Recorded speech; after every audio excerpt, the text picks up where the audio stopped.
আসসালামু আলাইকুম রহমতুল্লাহি বারকাতুহু। ইউটিউব ভাইরা, এই দেখতে পাচ্ছেন লাল ফাকসং ঘাস। এই ঘাসের মধ্যে অনেক হুঙ্গা বলি আমরা, মানে অনেক ধারালো। এই ঘাসটা খুবই কাটা, খুবই রিস্ক, হাত মাত কেটে যায়। সুতরাং আপনারা দেখতে পাচ্ছেন এই যে ঘাস এদিক দিয়ে কাটছি, আর এদিক দিয়ে কত উঁচু ঘাস, লাল ঘাস।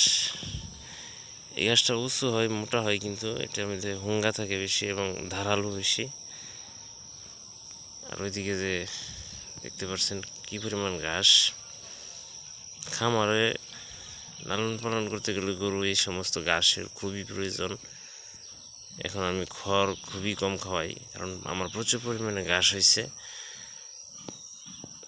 ভালো করে যত্ন দিলে, এভাবে যদি আপনার মাটিটা কুপিয়ে দেন, তাহলে সবচেয়ে ভালো হয়।